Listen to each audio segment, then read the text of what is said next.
If you're enjoying Why This Universe, there's another University of Chicago podcast network show that you should check out, and it's called Big Brains.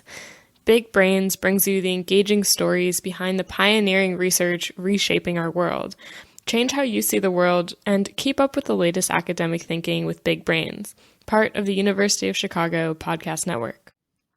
Here on Why This Universe, we talk a lot about science, but there's a chance that some of you listening are also interested in the bigger picture of what we do, the science communication itself. It's one thing to do physics, and it's a whole other thing to talk about physics. How do you communicate the meaning behind an equation or a story behind a blip in some data? Why even bother telling these stories? In today's episode, we're going to talk about science communication, what it means to us, how we approach it, why this podcast exists, and we're bringing on some very special guests to get their perspectives too. So stick with us. You're listening to Why This Universe, a podcast where we break down the biggest ideas in physics. My name is Shalma, and I'm a PhD student at NYU. And I'm Dan Hooper. I'm a theoretical astrophysicist at Fermilab and at the University of Chicago.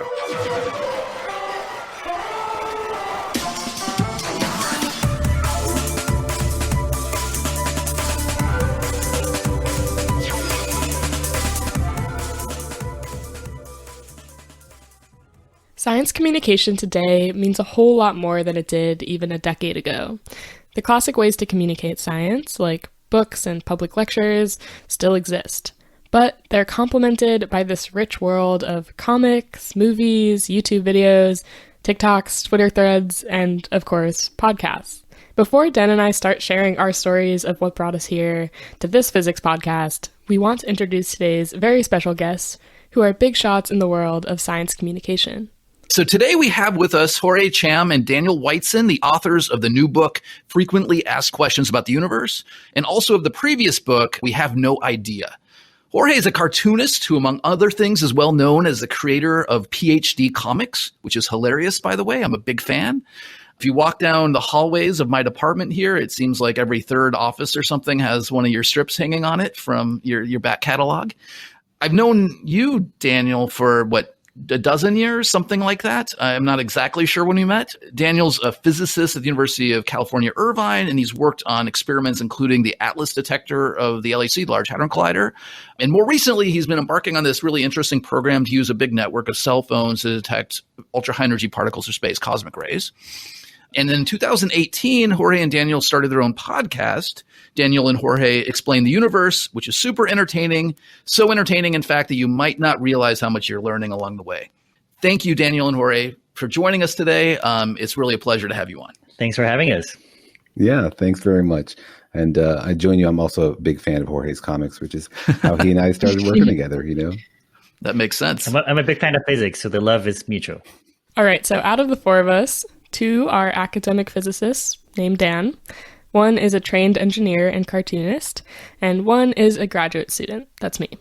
So what brings each of us to this shared interest of science communication? Yeah, well, you know, like you, I started out in physics because I was super curious about the universe and want to know how it worked. But I had this experience a lot where I would sit on an airplane and somebody would ask me, what do you do? And I'd say I'm a physicist, and they'd go, yuck, I hate physics. And then I'd say, well, you know, I just try to answer basic questions like, what's the universe made out of and where did it come from? And then they'd go, oh, well, where did the universe come from? And pretty soon you get them hooked. And I realized like people have this feeling like they don't like physics, but really they actually do. They just don't know it. And so I just wanted to break down that barrier a little bit and share it with people. And I saw this great technical comic about the development of the Chrome browser. And it was put together by, I think, Scott McCloud, a famous cartoonist. And, you know, I'm not that interested in Chrome and browser development, but this cartoon made it interesting and it was fun. And I thought, hey, if we can communicate, you know, something like that using cartoons, maybe we could talk about dark matter and Higgs bosons and stuff that really people are deeply interested in, but in a way that is easier for them to accept, or they don't get their guard up and think, uh-oh, I'm going to have to learn some math. And that's why I reached out to Jorge. I like that story a lot about the people on the airplane and stuff. I feel like I experience that all the time, meeting people, and I tell them I'm like a physics PhD student, and they're like, oh God, like, and then like a lot of their response is like, oh wow, like I cannot do math. And it's kind of always sad to me that a lot of people do have this anxiety, almost like a trauma about math in school for, probably a host of reasons. And that scares people away from really like stuff that can be interesting to everyone and that everyone has, the right to learn about. Yeah, and because I think science is, it's by the people, of the people, and for the people, and funded by the people. And so people deserve to know what's going on and why it's interesting. Some people do science communication for sort of a cynical reason. They think, well, we should convince the public that this is important so they can keep paying for it. And, I'd like the public to keep paying for it. I think that's great. But also because I think people will enjoy it. People want to know. And to me, it's just part of life, art makes life better, right? Music makes life better. So does learning about the universe and the nature of our existence here and understanding and exploring your curiosity. It's part of the joy of life for me. Yeah, I couldn't agree more. It's to me that the part of my brain that gets triggered by an exciting idea in physics is very similar to the part of my brain that gets triggered by a great song or a great film or something. It's not really practical. It's not about, for me, building a, better mousetrap. It's about living a more interesting life. It's about rocking out to the truths of the universe, right? I like it. I like it. Upcoming album. For me, my story was that I started in academia, and then I did these comics sort of on the side for fun. And then at some point I realized that they were more popular than the research I was working on. And the graph for the traffic for the PhD comics website was sort of going up, as opposed to sort of the half-life of my PhD was, starting to decay, as they say. Daniel found some of these. He called me and he said, hey, I have some funding to write some comics about the Higgs boson. And I was like, what? You have funding? What does that even mean? I don't understand. You want to pay me? I just put things on the internet. And how did that collaboration then evolve to the podcast? Yeah, well, we started out just making videos online, as Jorge said. An agent reached out to Jorge and was like, hey, you guys should write a book. The podcast came out of sort of the book because we did a book tour. We went all over the country talking about the book. And, you came to Fermilab, I remember. Yeah, we did. And we gave a presentation about it. And the thing about that presentation is it wasn't, 100% scripted, let's say, i.e. it was almost totally unprepared. And it was different every night and a little spontaneous. And so somebody saw that and said, hey, you guys have a fun chemistry talking about science. You should think about making a podcast. And, I'm really into the ideas. And Jorge is great at translating this stuff because, he's not a physicist, but he's got the technical background to really digest all of this stuff. And so it's, I think, really helpful sort of as a translator between physics and the community and the general population. That's right. Soon I'll be replaced by an AI that can translate physics for the general public. Pretty soon we all will. Wondering why this universe collab came about? We looked around at all of the physics podcasts that were out there, and we realized that while they were all great, they were all very long form. A lot of 90-minute uncut interviews and things like that. So we decided to fill in the gap by creating something that was shorter form, something that you could finish in just one commute, and thus was born Why This Universe. For me, Why This Universe is the first time I've had any sort of public voice, especially on a podcast, but it wasn't necessarily Dan's first time. I want to offer you guys a heartfelt apology. A couple of years ago, you were kind enough to have me on your podcast to help promote my new book, At the Edge of Time. But in that recording session, I stupidly forgot to hit the record button on my computer, so all my audio was lost, and I had to go back. It created a bunch of headaches, and you guys probably thought very poorly of me at the time. I hope you can both forgive me, and I'm sincerely repentant for my idiotic error. Wow. No problem at all. It was amazing that you went back and re-recorded all the answers to those questions. And it got great response. A lot of our listeners really enjoyed. So thanks for coming on the show. Thankfully, Dan has figured out the whole recording thing by now. So podcasts and prose and comics all provide these different ways to talk about science. And one question I find interesting is the question of what content works best on each medium. Can all physics be discussed equally well on a podcast as in a book? When is it necessary to bring in those visual elements? So, like when you're wrestling with an idea and you want to communicate this big idea to the public, do you look at this and say, this would work really well as a chapter of a book with some comic sort of style thing or in prose, or this would work really well in the podcast? Do you kind of pick the medium based on an idea, or do you just feel like any idea can work on any medium, or how do you approach that sort of decision? Sometimes we end up on a topic where I can tell that Jorge really wants to draw something because we're talking about something sort of visual. And he's like, ooh, boy, this is kind of tough on a podcast, because some things are better communicated visually. That's why I think in the book, it's fantastic that he drew all these cartoons. A lot of the cartoons are just fun. They're just like a counterpoint to the message of the book. But also a lot of them really like pull an idea together and help you understand it, because the visual medium can just do things, right, that audio can't. Well, I always like the story that Daniel says about Feynman, Richard Feynman, and how he was sort of like the OG physics cartoonist. And, just through these simple drawings and cartoons and abstractions really sort of captures a really complex theory, and how that, that's almost the sort of the language of particle interactions now, right? You like when I group you together with Richard Feynman? Yeah, just in general, with any Nobel Prize winner, no matter literature, medicine, I'll hang out with them in any context. You're basically the Bob Dylan of cartoons. Yeah. I'm like the Forrest Gump of academia. No, but I think there is really something to that, jokes aside. Cartoons do capture the essence of an idea. And that's what Feynman diagrams are, right? They're a simple way to describe something in a pictorial way. And the thing I've understood about teaching here at the university is that there are lots of different kind of learners. Some people learn best with equations, and other people graphically, and other people orally. And so it's good to communicate with people in lots of different ways. When it comes to my goals for science communication, I could give you an answer that is pretty altruistic about how I think it's important in a democratic society for everybody to know what their tax dollars are paying for, and it makes people better citizens and more well-rounded and inspired people to know things about modern science. And all that's true. I don't disagree with any of that. But if I'm being honest, I make things like podcasts and popular physics books because I really like doing it. Maybe if there weren't an altruistic reason, I wouldn't get up in the morning and work on it every day. But the premium reason, the main reason, the driving reason why I do it is because I enjoy doing it. It's the same reason I do my other hobbies, like why I make music, for example. It just, the actual act of doing it is enjoyable enough to make me want to get up every day and work on it. Well, I imagine not a lot of people make a living as a cartoonist, so that's a primary motivation for me. No, I'm just kidding. Paying your mortgage. But yeah, for me, I think that's the basic instinct, is just to share it with people, and I think secondary to that is the sort of these sociological concerns about getting people more interested in science, getting people to sort of think more rationally and to be more critical about where they get their information and how they get their information and who they get their information about, and how you should encourage people to think for themselves and to understand that there's a process to science. It's not always right, but it is sort of the best that we got as a species to determine what we should do or shouldn't do. So all of those things are I think, motivations. What about you, Daniel? Well, as an academic, that you always have more balls in the air than you could possibly catch, and you have to sort of pick and choose what you work on.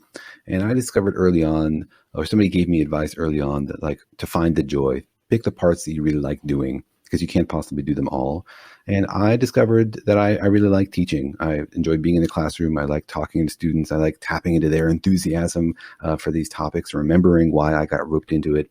And so for me, it's partially about teaching, because I'm at a public university, and I feel like part of the role here is not just to teach the few kids who end up in my class every year, but to be accessible and available to anybody who's interested in learning this stuff. And so, for example, I have public office hours. People come by and ask random questions. Now I do them online. And so for me, it's a lot of fun. It generates energy. Some tasks draw your energy, and some tasks you come out of and you're like, wow, that was fun. And now it gives me 1,000 times more energy to go do the next thing. And I feel like we have something to say that's a little different from what everybody else is saying. And I want to make sure people get a chance to hear that, because there are folks out there who would really appreciate it, I think. And, the response has been really flattering and rewarding. We get lots of emails from people who say, I always loved physics, but I was scared away from it, and now I'm really back into it. Thank you very much. And even people who've gone back to school to do a physics degree because of some of our projects, and it's changed their life. And oh, wow. I think, wow, that's why we do it, because we want to make sure people have lots of ways to get into these topics. because not everybody, finds their path in life through the traditional way or the academic way or whatever. And so we want to open as many doors to this joyful exploration of the universe as we can. Given that, we're all here communicating these things that are, pretty difficult ideas, complicated, abstract, hard to talk about sometimes. Like, is there any time where you are approaching an idea and you're like, wait, this is actually just too technical, just too hard to talk about? Or do you think there's a limit to what people can learn through these kinds of informal formats? That's a great question. There's a topic that I've been thinking about for a while and wondering how to approach, and sort of a little scared of taking it on because I thought it might be too technical. And that's this idea of local gauge invariance, which I'm sure you both know is deeply important in modern physics and really hard to explain. And if you get it, it clicks in your mind, it just gives you a whole new window of understanding why forces exist. And I remember having that moment in grad school, seeing that derivation, being oh, that's why we have photons, man. And I wanted to share that experience, but man, it's complicated and tricky, and there's so many steps to get there. And, one of the real blessings of this project for me is I can just sort of throw the ideas out there, and then it's up to Jorge to guide the audience through them. And kudos to him. And we valiantly try. I think we did an episode on that, right? I remember thinking we did. Oh boy. We did. It was hard. Oh, sometimes we do things a little more superficial. Sometimes we go really hard and deep. And the response from that one was great. People were like, wow, I'd never heard about that, or I'd always tried to understand that, but the Wikipedia article is impenetrable. And so it can be really difficult sometimes. Sometimes I lean heavily on Jorge's ability to translate physics. I mean, I've known plenty of professional particle physicists who can do the math showing how local gauge invariance works. But if you ask them to explain it, they don't know. They don't get it themselves. They know how to apply the equations. They've learned to step to the mechanism, the procedure, whatever, the cookbook. But it's a hard idea. It's pretty deep. It is. And that's one of the joys of this process also, is that it forces me to think about it again and come up with a real understanding of it. Because I'm thinking, well, I know Jorge's going to ask me this question, so I better really think about how to explain it. I sort of have a little, miniature Jorge simulator in my mind by now, and living rent free in my head. What a joy! And that, as you know, always solidifies your understanding, right? When you got to go teach something, you really, really learn it. And so, frankly, I think I've learned a lot by doing this podcast, by being forced to take complicated ideas and really break them down in a good way. And we get there. We always get there. Yeah. But it's not always easy. I feel like, Daniel, there have been a few points through our 300 episode career where I sort of keep pushing and you're like, well, at some point, it's the math. There's no way we can tackle it here. It's beyond the scope of this podcast. Sure. Yeah. Then I'll usually punt and say, well, we'll do a whole other podcast. Oh, there you go. That's a good save. When I figure out how to explain it. That's right. Stay tuned. It's a cliffhanger.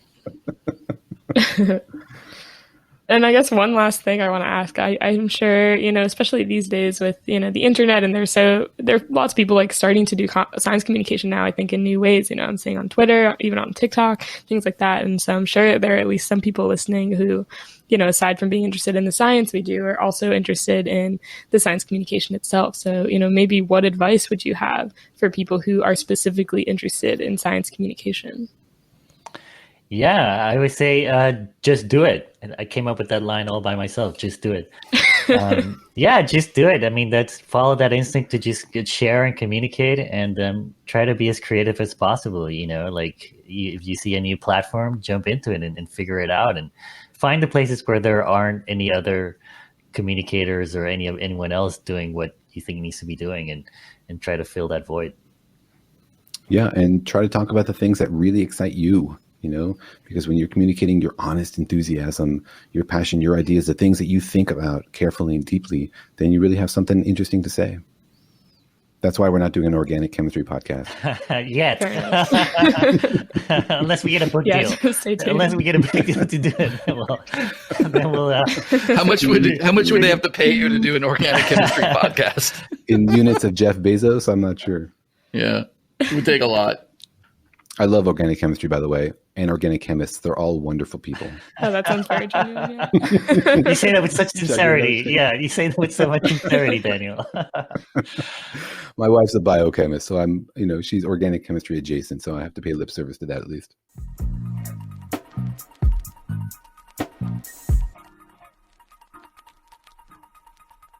Huge thank you to Daniel and Jorge for coming on our show today. A reminder that their book, Frequently Asked Questions About the Universe, is out now. And if you like science and comics and big questions with interesting answers, then you should definitely check it out. So my favorite in the book is, do we live in a computer simulation? But what I want to ask is, by the way, Shalma, we need to do an episode on that. Is a sidebar. Yeah. So, but what are your favorites? Like, if you had to pick one of those question chapters, what would you each pick? I think one of my favorites is the question about whether humans are predictable. Now that we understand that the universe is material and material follows laws, how do you go from there to a human? And how do you understand whether there's free will? Because particles don't have free will.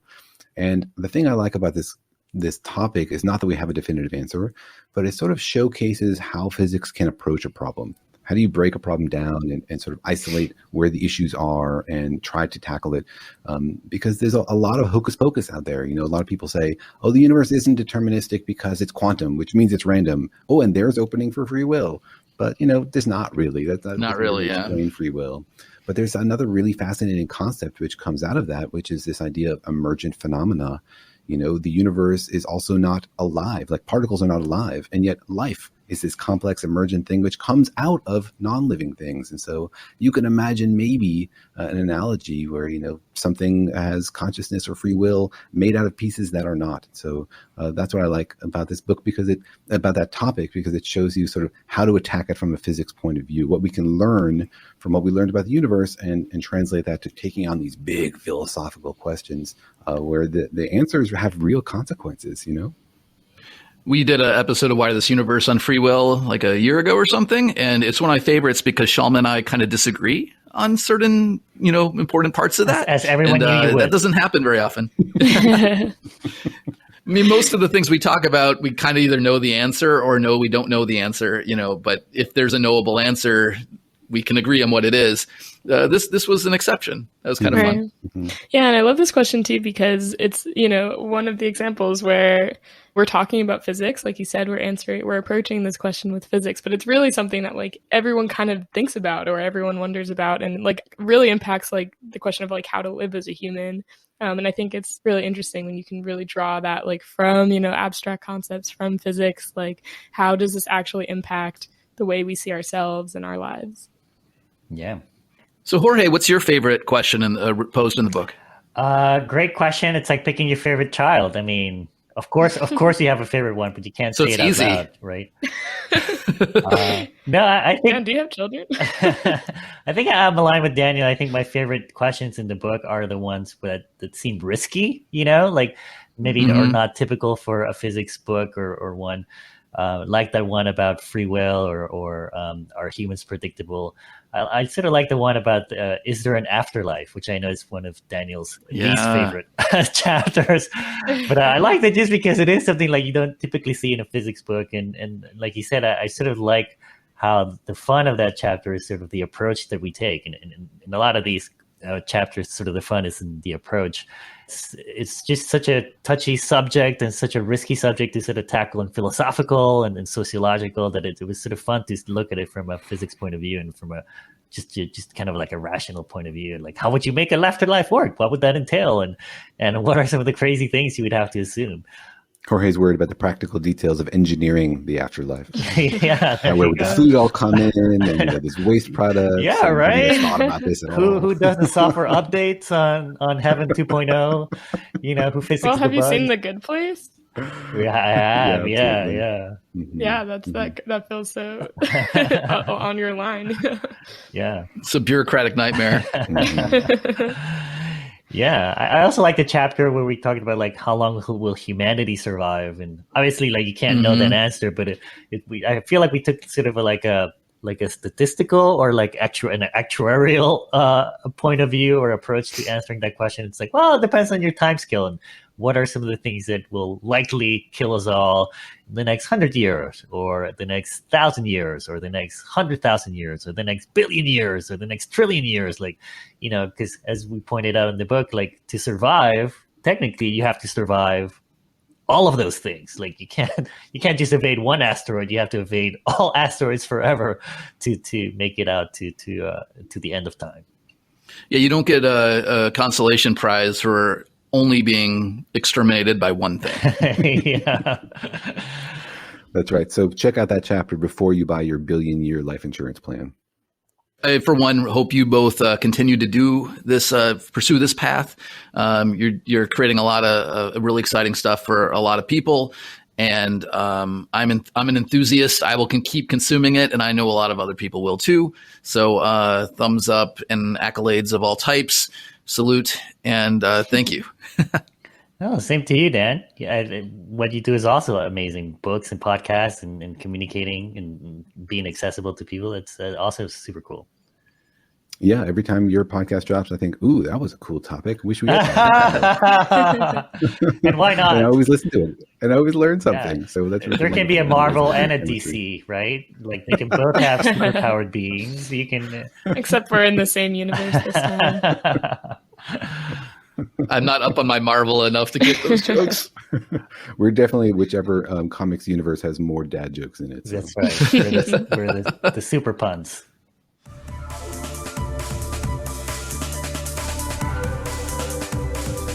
A big thank you today to Daniel Whiteson and Jorge Cham. Be sure to check out their podcast, Daniel and Jorge Explain the Universe, as well as their new book, Frequently Asked Questions About the Universe.